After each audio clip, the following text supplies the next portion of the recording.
The Doppelganger. I never truly had a problem with where we lived. It was a secluded area, but that also just meant privacy was easy to come by. It was a small county in eastern Tennessee that had maybe 100 houses or so. It was just me and my parents alone in the mountains. Mom had gotten used to the mountain life and never gave much thought to leaving. My dad worked as a county game warden and usually never got home until around 8 or 9 at night. I remember one night, though, he came home rather early. He always had keys to open the door with and would typically come right in, grab something to eat, sit in his recliner, and then head straight to bed. But tonight he came in and silently sat at the table, not moving or eating. He just sat there with his head in his hands. "Something wrong, Dad?" I asked him. He turned to look at me with a grim look of sadness crawling over his face. Oddly enough, it seemed to quickly contort to a look of concern now.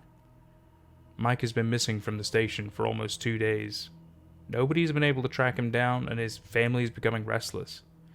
Just been hard to face a wife and kids who think they've just lost their husband and father. That's all, buddy," he told me, with an almost solemn tone to his voice. Mike was his partner for the past few years. He was a younger man, no more than maybe 30 years old. Mom came in and started having a conversation with Dad while I returned to the TV.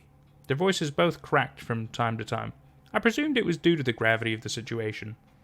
About 10 minutes later, Dad returned to the living room with Mom, and they turned the TV off while I was watching it.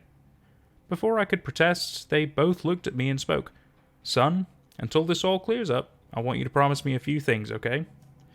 From now on, don't open the door for anybody. Me and your mother both have keys, and we can let ourselves in," he told me while I listened intently.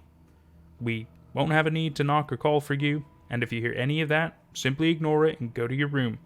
You have our cell phone numbers, so please just call us if you need to," he finished. I nodded my head, slightly concerned about the exact reasons for these specific rules, but it wasn't out of the ordinary for my parents to occasionally be strict. Agreeing to their terms, I went to sleep. I was on winter break from school, so I had no reason to rise early. The next morning I got up while Mom was sending Dad off for work. They always gave each other a peck and said, "I love you," before parting ways.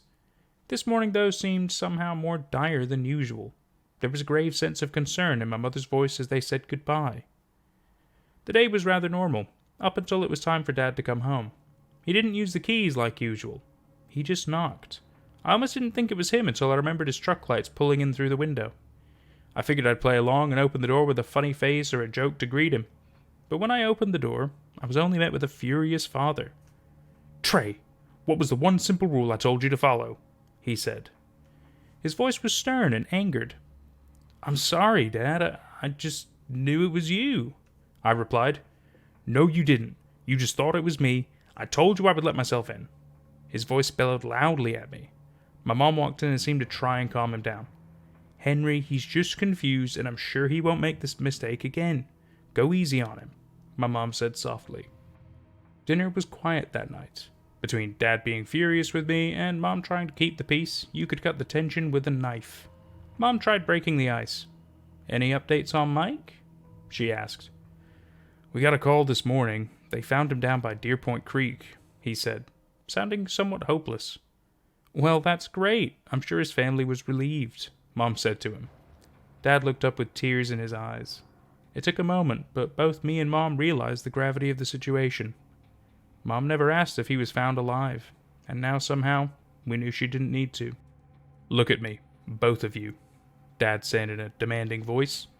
"I don't know if it's a person or a thing, but right now this mountain isn't safe. I can't explain the testimonies and stories that I got surrounding Mike, but I know that whoever did this is smart," he told us. "They're posing as other people, pretending to be someone they're not so they can get in their homes and lives," he said. Dad looked over at me and saw the concern in my eyes.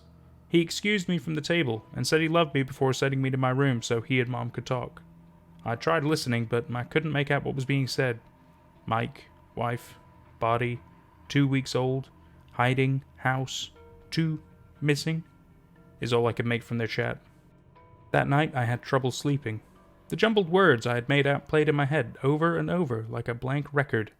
I tried piecing together the bits of conversation that I had heard. So far I had, Mike's wife said, body 2 weeks old, someone hiding in the house, 2 kids missing. I shuddered at my concoction of the mind.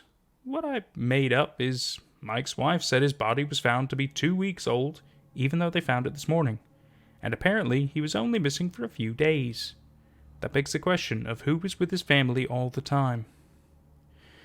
My thoughts were interrupted by a knock at the window that made my heart stop.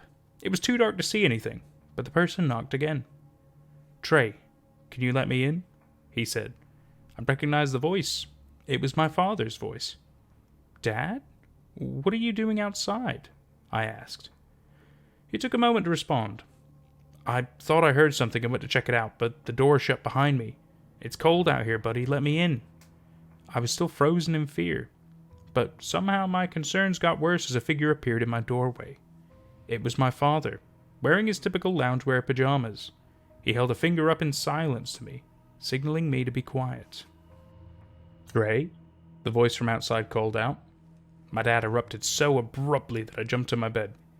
"Get away from my house! Stay away from my family!" he yelled. The voice from outside never replied. The only sounds I could hear were what seemed like low growls and something that sounded similar to a cat's purr. My dad wrapped his arms around me and told me it was okay, and he was proud of me for not complying to the person's request. The next morning, Dad called off work. He decided to stay home with me and Mom, presumably to ensure whatever was at my window last night wouldn't come back. That night, around 9 at night, we all three heard a knock at the door.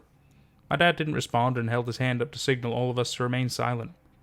"Guys, it's just me," the voice rang out. "I'm headed to the station for an emergency. Did I leave my keys to the house in there?" he replied.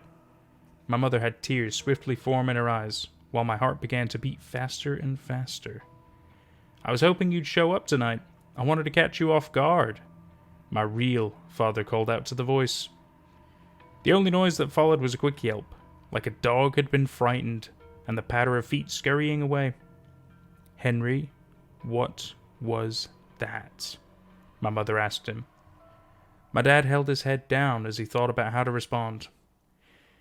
"I don't know, Amanda, but I know it wants this house," he replied in a hushed tone. Dad radioed for several of his officer friends to come to the house. When they arrived, they found that our mailbox was torn to shreds, our flag torn from the house, and small holes dug into the yard everywhere.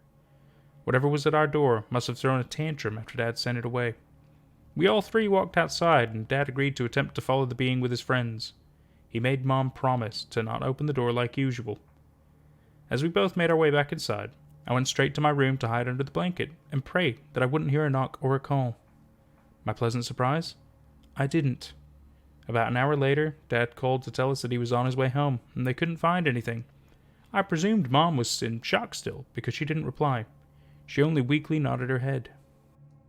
Dad got home and walked straight through the door. He was scared about something, but also mad too. "Trey! Amanda! Who left the door unlocked?" he yelled at us. Mom tried calming him down. "Honey, nobody knocked or tried to come in. I've been watching the door all night," she assured him. Dad looked around frantically. "Henry, I think you're just paranoid about us. We're okay, and so are you," she told him. They both walked to their bedroom as I returned to mine. The next morning, I woke up and found the house vacant. Mom nor Dad was in their room. I saw the front door open and presumed they were outside. I smelled something, though. It was a vile and disgusting smell. It was coming from their bedroom. I walked in, and the putrid aroma was coming from within their closet. I opened the closet and realized just how crucial our mistake last night was. I saw the body of my mother. A single slash wound in her neck had caused the blood to spill out everywhere on the carpet.